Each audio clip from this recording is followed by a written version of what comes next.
Исәнмесез, эфирда яңалыклар чыгарылышы, студияда Роза Хабибуллина, алга таба койбір темалар турында. Шилнә елгасы үзәнен һәм урман массивын аеруча саклана торган территория исемлегенә кертергә экоактивистлар республика президентына петиция әзерли. Чаллыга тагын шул хәтле табиб кирәк, медицина учреждениеләре белгечләр белән 57%-ка гына тәэмин ителгән. Зур автобуслар янә софта, әмма 26-нчы маршрутта гына, анысы да тәҗрибә кысаларында. Экоактивистлар Татарстан президентыннан Шилнә елгасы үзәнен җайга салуны тыярга һәм сулык белән урман массивына аеруча саклана торган табигый территория статусын бирергә сорадылар. Бу мәсьәләне чираттагы тапкыр Чаллыда узган матбугат конференциясендә тикшерделәр. Теманы Лилия Гатина дәвам итәчәк. Шилнә елгасы үзәнен җайга салу проектын тормышка ашырга республика бюджетыннан 66 миллион сум акча тоту планлаштырыла. Шәһәр читендәге 160 йортта яшәүчене язгы ташу вакытында су басудан сакларга телиләр. Әмма халык инициативасы иҗтимагый хәрәкәте рәисе сүзләренә караганда барысы да алай ук җиңел түгел. Вот только 160 домов, жилых домов в пойме реки вообще нет. Их как таковых там нет. А те объекты социальные, которые были выше перечислены, находятся на уровне 10-15 метров выше уровня реки Шильна. И поэтому даже при подъеме на максимальную проектную отметку Нижнекамского водохранилища, 68-ю, данные объекты никак не могут быть подтоплены. Проектны тормышка ашыру Татарстан Республикасының Кызыл китабында кертелгән хайваннар һәм үсемлекләрдә тискәре чагылыш табылачак дип ышана экоактивистлар. Моннан тыш елга буенда 17 мең агач кисү планлаштырыла. Үзәнне 850 метр озынлыктагы 4 участокта күчерергә телиләр. Тикшерү өчен 3 урында су пробалары алынды. Пычрану дәрәҗәсен исәпкә алып, тискәре нәтиҗә күчәйтелергә мөмкин дип саный галимнәр.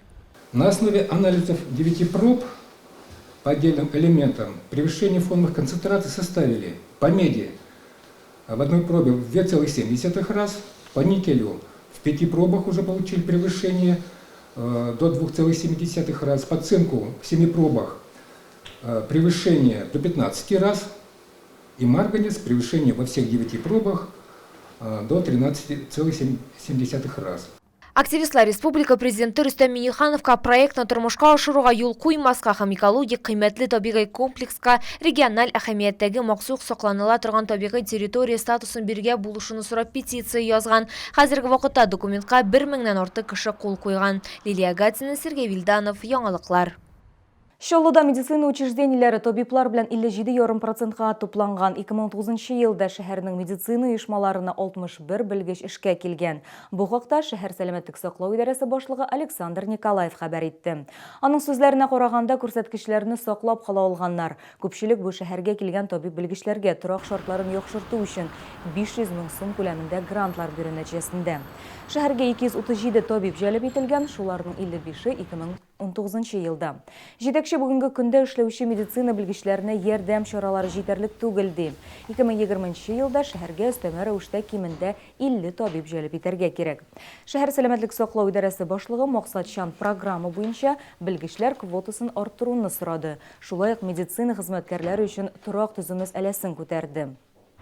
Чаллының бер ял базасында бассейнда кыйнганнан соң 9 кеше хлор белән агуланып хастаханәгә озатыла. Балалар бассейнда 1 сәгатькә якын вакыт уздырганнар. Аннан соң алар баш әйләнүгә һәм кысуга зарланган. Барысы да хлор белән агулану билгеләре белән хастаханәгә китерелгән.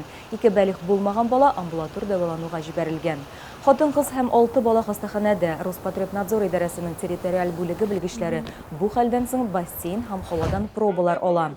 Идарәнең рәсми сайтында хәбәр ителгәнчә, тикшерүләр нәтиҗәләре буенча һавада хлор концентрациясе рөхсәт ителгәннән 3 тапкыр арткан. Бассейндагы су пробалары таләпләргә туры килә. Объект эшчәнлеге вакытлыча тыела. Әлеге факт буенча тикшерү комитеты куркынычсызлык таләпләренә җавап бирми торган эшләр башкару яки хезмәтләр күрсәтү маддәсе буенча җинаять эше кузгаткан. К нам в приемный покой обратилось в общей сложности 8 детей.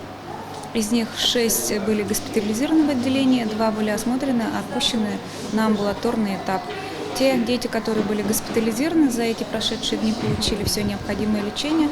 На сегодня у них состояние с положительной динамикой, и они выписываются домой.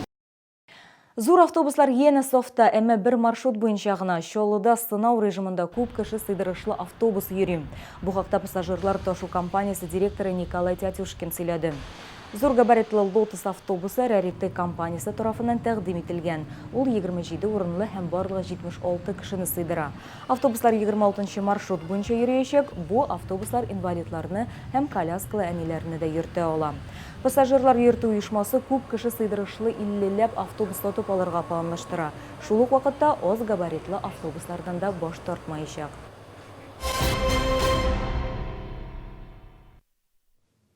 Шәһәр ипподромында 24-нче тапкыр Татарстанның халык артисты Салават Фәтхетдинов кубогына традицион автомобиль ярышлары узды. Ярышлар 2 көн дәвам итте, 11 иң көчле пилот көч сынашты. Быел алар бер юлы берничә юбилей датасына багышланды. ТССРның 100 еллыгына, Чаллыга шәһәр статусы бирелүнең 90 еллыгына, шулай ук Бөек Ватан сугышында җиңүнең 75 еллыгына. Треклы бузда узышу буенча Татарстан Республикасы чемпионаты спорт фестивале кысаларында узды. Оештыручылар җанатарларның өлеше дә зур дип белгиләп үттеләр. Ярышчылар составы бик нык көчлеләр җыелдылар.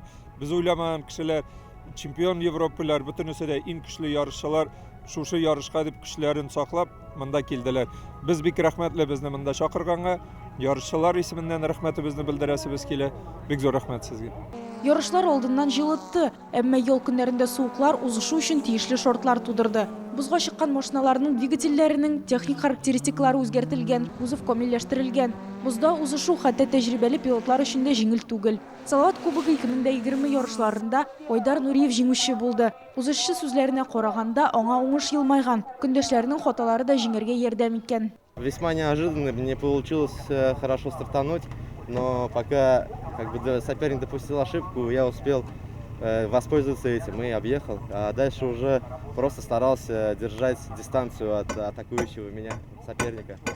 А у вас, может, какая-то особенная тактика была, где-то вы ускорялись? Да нет, именно тактика есть перед стартом, а после старта уже идет полная импровизация, то есть как все получится. Салават кубогы илдә автоспорт буенча бердән-бер хәйрия ярышы. Җыелган акчаларны авыр тормыш хәлендә калган балаларга юнәлтәчәкләр. Эльвина Андрова, Валерия Новожилова, Фәнис Ихсанов, Яңалыклар. Шәһәр халкы яна чоңгыга басты. Яр буе паркында 19-нчы тапкыр Кама чоңгы марафоны узды. Катнашучылар өчен 5 километрдан алып 50 километрга кадәр дистанция әзерләнгән иде. Старт барысы өчен дә уртак булды.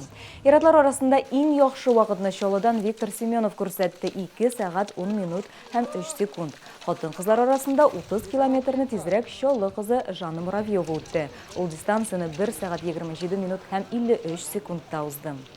Келгәннәр Зәйдән, Сарманнан келгәннәр, Күкбарадан, Минзәләләрне күрдем мин монда. Әйтергә кирәк, күп кенә безнең ветераннарыбыз бүген чаба. Наилган бар инде үзе була алмады, әмма ләкин үзенең урынбасарлары монда һәрберсе үз урыннарында эшләр. Аларга зур рәхмәтле. Мин уже 1966 елда уже чемпион республики була среди девочек. Шул көннән башлап калдырмый бөтен соревнованияларда йөгерәм. Хәзерге көндә 10 километр йөгердем марафон дистанциясында. Ну, дистанция тяжелая. Смотря погодага, лыжалар больно бармадылар. Авыррак туры килде. Бүгенге менә мен сезнең белән сау булашам, исән сау булыгыз.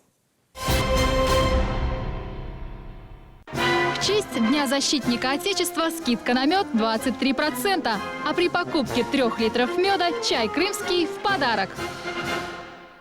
Концертный зал имени Сары Садыковой. 2 марта. Ян Марти и Александр Ламинский. Для вас любимые.